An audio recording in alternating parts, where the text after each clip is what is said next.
ಪ್ರೋಕ್ಷಣ ಅನ್ನುವ ಕ್ರಿಯೆ ಏನಿದೆ ಇವತ್ತು ಎಲ್ಲರಿಗೂ ಕೂಡ ಪರಿಷೇಕ ಅನ್ನುವ ಕ್ರಿಯೆಯಾಗಿ ಬದಲಾಗಿದೆ. ಪರಿಷೇಕ ಮಾಡ್ರಿ ಅಂತ ಹೇಳಿದರೆ ಅದನ್ನು ಶುದ್ಧಿ ಮಾಡೋದು ಅಂತ ಅರ್ಥ. ಏನು ಶುದ್ಧಿ ಮಾಡೋದು? ಋತಂತ್ವಾ ಸತ್ಯೇನ ಪರಿಶಿಂಚಾಮಿ ಅಂತ ಹೇಳ್ತಾರೆ.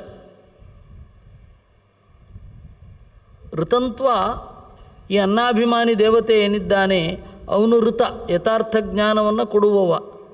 ಸತ್ಯೇನ ಪರಿಶಿಂಚಾಮಿ, ಈ ಅನ್ನವನ್ನು ಉಂಡು ಯೋಗ್ಯವಾದ ಕೆಲಸವನ್ನು ಮಾಡಿ ಮತ್ತೆ ಋತವನ್ನು ಪಡೆಯುತ್ತೇನೆ ಅಂತ ಅದರ ಅಭಿಪ್ರಾಯ. ಋತಂತ್ವ ಸತ್ಯೇನ ಪರಿಶಿಂಚಾಮಿ ಅಂದರೆ ಆ ಉನ್ನತವಾದ ಅರ್ಥ. ಹೀಗಾಗಿ ಅಲ್ಲಿ ಇರೋದು ಆವಾಗ ಪ್ರೋಕ್ಷಣ ಇರಲಿಲ್ಲ, ಆ ತರಹ ಇರಲಿಲ್ಲ. ಹೀಗಾಗಿ ಗುರುಗಳಿಗೆ ನಿವೇದನೆ ಮಾಡಿ ಯಥಾರ್ಥವಾದ ಜ್ಞಾನಕ್ಕಾಗಿ ಅವನು ಮುಂದೆ ಗೃಹಸ್ಥನಾಗೋದಿದ್ದರೆ ಸಂಪತ್ತಿಗಾಗಿ ಕೀರ್ತಿಗಾಗಿ ಉಣ್ಣಬೇಕು ಅಂತ. ತಥಾನ್ನಂ ಪೂಜಯೇತ್ ನಿತ್ಯಂ ಅಜ್ಜಾಚೈತದ ಕುತ್ಸಯನ್, ಕೈಗೆ ಸಿಕ್ಕ ಅನ್ನವನ್ನು ಅಕುತ್ಸಯನ್, ತಮಾಷೆ ಮಾಡಬಾರದು ಅಥವಾ ಅಸಹ್ಯದಿಂದ ತಿನ್ನಬಾರದು.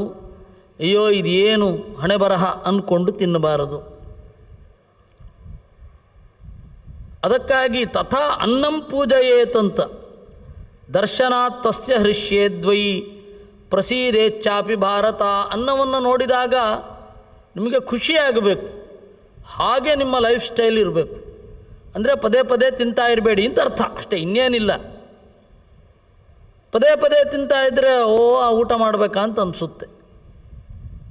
ಸರಿಯಾಗಿ 2 ಹೊತ್ತು ಮಾತ್ರ ತಿಂದರೆ ಅನ್ನವನ್ನು ನೋಡಿದ ಕೂಡಲೇ ಮನಸ್ಸು ಪ್ರಸನ್ನ ಆಗುತ್ತೆ. ಅಂದರೆ ಹಸಿದಿರಬೇಕು.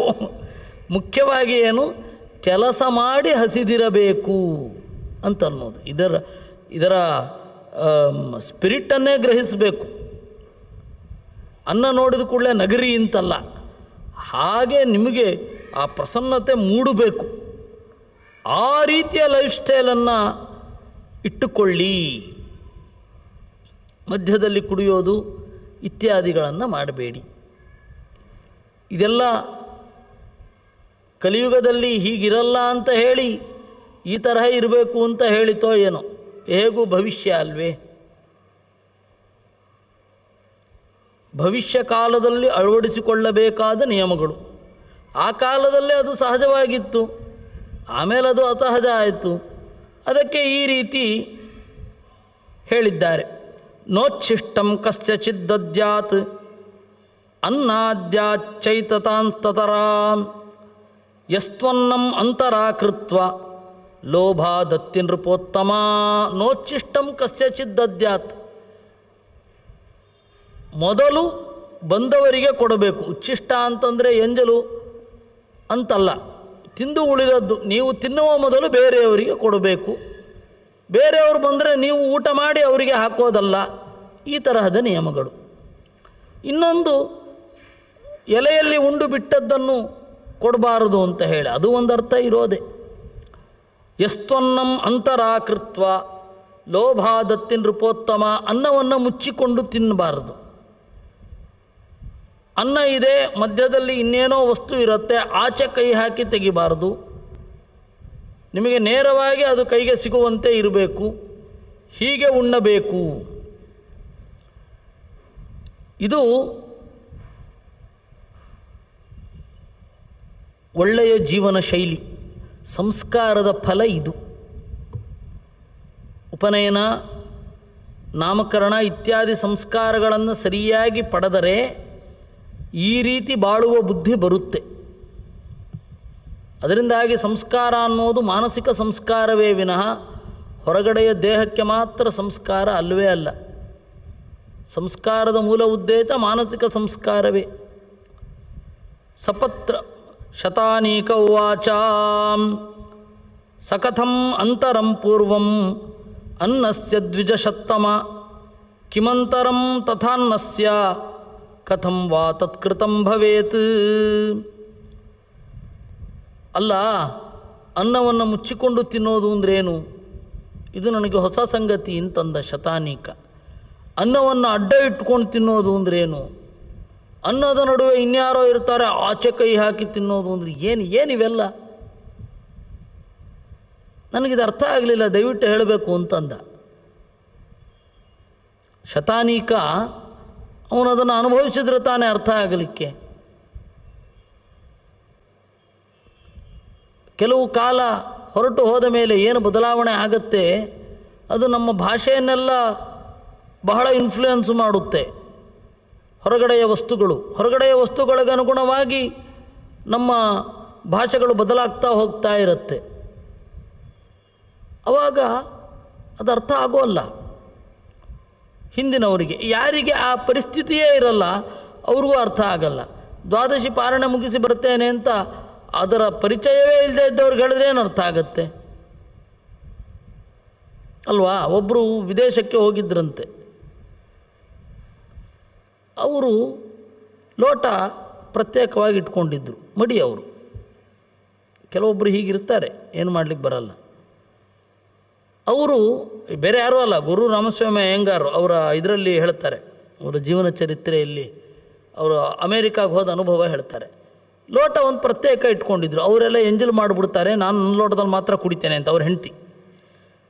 ಲೋಟ ಪ್ರತ್ಯೇಕವಾಗಿ ಇಟ್ಕೊಂಡಿದ್ರು. ಅವರು ಏನಿದು ನೀವು ಇವರೆಲ್ಲರೂ ಆ ಪಿಂಗಾಣಿ ಕಪ್ಪರಲ್ಲಿ ಕುಡಿತಾ ಇದ್ರೆ ಇವರು ಸ್ಟೀಲ್ ಲೋಟ ತೆಗೆದು ಹೊರಗಡೆ ಇಡ್ತಾರೆ, ಇದಕ್ಕೆ ಹಾಕಿ ಅಂತ. ಅವ್ರು ಕೇಳಿದ್ರಂತೆ ಏನಿದು ಅಂತ. ಇದನ್ನು ಮಡಿ ಅಂತ ಹೇಳ್ತಾರೆ. ಮಡಿ ಅಂದರೆ ಏನು ಪದವೇ ಇಲ್ಲ. ಕ್ಲೀನ್ ಅಂತ ಹೇಳಿದ್ರಂತೆ. ಇದು ಕ್ಲೀನಾಗೇ ಇದೆ ಅಂತ ಹೇಳಿದ್ರಂತೆ ಅವರು ಆ ಪಾತ್ರೆಗಳನ್ನೆಲ್ಲ ತೋರಿಸಿ. ಅದರಿಂದಾಗಿ ಯಾರಿಗೆ ಅದರ ಪರಿಚಯವೇ ಇರೋದಿಲ್ಲ, ಯಾರ ಸಂಸ್ಕೃತಿಯಲ್ಲಿ ಆ ಪದ ಇರೋದಿಲ್ಲ, ಅವರು ಅದನ್ನು ಕೇಳ್ತಾರೆ ಆಶ್ಚರ್ಯದಿಂದ. ಹಾಗೆ ಶತಾನೀಕನಿಗೆ ಒಂದು ದೊಡ್ಡ ಜಿಜ್ಞಾಸೆ, ಏನಿದು ಅನ್ನಕ್ಕೆ ಅವಮಾನ ಮಾಡಿ ತಿನ್ನೋದು ಅಂದರೆ ಏನು? ಇದೆಲ್ಲ ಏನಿದು? ಅನ್ನದ ಅವಮಾನ ಅಂದರೆ ಏನು? ಅದನ್ನು ಹೇಳಿಬಿಡಿ ಒಟ್ಟು ಅಂತ ಅವನು ಕೇಳಿದರು. ಆಗ ಸುಮಂತು ಅಂತನ್ನುವ ಋಷಿ ಹೇಳಿದರು, ಪುರಾಕೃತ ಯುಗೇ ರಾಜನ್ ವೈಶ್ಯೋ ವಸತಿ ಪುಷ್ಕರೇ. ಇದಕ್ಕೊಂದು ಕಥೆ ಹೇಳ್ತೇನೆ ಕೇಳು. ಅನ್ನದ ಅವಮಾನ ಅಂದರೆ ಏನೇನು ಅಂತ. ಬಹಳ ಹಿಂದೆ ಕೃತಯುಗದಲ್ಲಿ ಪುಷ್ಕರ ಅಂತನ್ನುವ ಜಾಗದಲ್ಲಿ ಒಬ್ಬ ವ್ಯಾಪಾರಿ ವಾಸ ಮಾಡ್ತಾ ಇದ್ದ. ಧನವರ್ಧನ ನಾಮಾವೈ ಸಮೃದ್ಧೋ ಧನಧಾನ್ಯತಃ. ಅವನು ಧನವರ್ಧನ ಅಂತಂದರೆ ಸಮೃದ್ಧವಾದ ಹಣ ಇರುವವ ಅಂತ. ನಿದಾಘಕಾಲೇ ರಾಜೇಂದ್ರ ಸಕೃತ್ವ ವೈಶ್ವದೇವಿಕಂ ಸಪುತ್ರ ಭ್ರಾತೃಭಿಸ್ಸಾರ್ಧಂ ತಥಾ ವೈ ಮಿತ್ರಬಂಧುಭಿ. ಒಂದು ಬಾರಿ ಬೇಸಿಗೆ ಕಾಲ. ಆಗ ವೈಶ್ವದೇವವನ್ನು ಮಾಡಿ ತನ್ನ ಮಕ್ಕಳು ಬಂಧುಗಳು ಎಲ್ಲರ ಜೊತೆಗೆ ಆಹಾರಂ ಕುರುತೆ ರಾಜನ್ ಭಕ್ಷ್ಯಭೋಜ್ಯ ಸಮನ್ವಿತಂ ಆಹಾರವನ್ನು ತಗೊಳ್ತಾ ಇದ್ದ. ಅತತದ್ ಭುಜಂ ತಸ್ಯ ಅನ್ನಂ ಶಬ್ದೋ ಮಹಾನಭೂತ್. ಹಾಗಿರುವಾಗ ಆ ದೂರದಲ್ಲಿ ಅನ್ನ ಅನ್ನ ಅಂತ ಹೇಳಿ ಒಂದು ಧ್ವನಿ ಕೇಳಿ ಬಂತು. ಆ ಧ್ವನಿಯಲ್ಲಿ ಕರುಣಃ ಕುರುಷಾರ್ದೂಲ ಅಥತಂ ಸಪ್ರಧಾವಿತಃ. ಕರುಣಾಜನಕವಾದ ಆ ಧ್ವನಿಯನ್ನು ಕೇಳಿದ ಕೂಡಲೇ ಅವನು ಅಲ್ಲಿಗೆ ಓಡಿದ. ಏನಿದು ಅಂತ. ತ್ಯಕ್ತ್ವಾ ಸಭೋಜನಂ ಯಾವತ್ ನಿಷ್ಕ್ರಾಂತೋ ಗೃಹಬಾಹ್ಯತಃ ಅತ ಶಬ್ದಸ್ಥಿರೋಭೂತಃ ಸಭೂಯೋ ಗೃಹಮಾಗತಃ. ಊಟವನ್ನು ಮಧ್ಯದಲ್ಲಿ ಬಿಟ್ಟು ಅದೇನು ಅಂತ ವಿಚಾರಿಸೋಣ ಅಂತ ದಡ ಓಡಿ ಹೋದ. ಶಬ್ದ ಇಲ್ಲ. ಮತ್ತೆ ವಾಪಸ್ ಬಂದ. ತಮೇವ ಭಾಜನಂ ಗೃಹ್ಯ ಆಹಾರಂ ಕೃತವಾನ್ ನೃಪ. ಅದೇ ತಟ್ಟೆಯಲ್ಲಿ ಮತ್ತೆ ಉಂಡ. ಭುಕ್ತ ಶೇಷಂ ಮಹಾಬಾಹೋ ಆಹಾರಂ ಸತು ಭುಕ್ತವಾನ್. ತಿಂದು ಆಹಾರವನ್ನು ಉಳಿಸಿ ಓಡಿ ಮತ್ತೆ ಸ್ವಲ್ಪ ಹೊತ್ತು ಬಿಟ್ಟು ಬಂದು ಊಟ ಮಾಡಿದ್ದು ಅಷ್ಟೇ. ಭುಕ್ತ್ವಾ ಸ ಶತಧಾ ಜಾತಃ ತಸ್ಮಿನ್ನೇವ ಕ್ಷಣೇ ನೃಪ ತಸ್ಮಾದನ್ನಂ ನರಾಜೇಂದ್ರ ಅಶ್ನೀಯಾತ್ ಅಂತರಾ ಕ್ವಚಿತ್. ಅವನು ಸತ್ತು ಹೋಗುವಷ್ಟಾಯಿತು ಅವನಿಗೆ. ಅದರಿಂದಾಗಿ ಅಂತರ ಅಂತಂದರೆ ನಡುವೆ ಗ್ಯಾಪ್ ಇರಬಾರದು,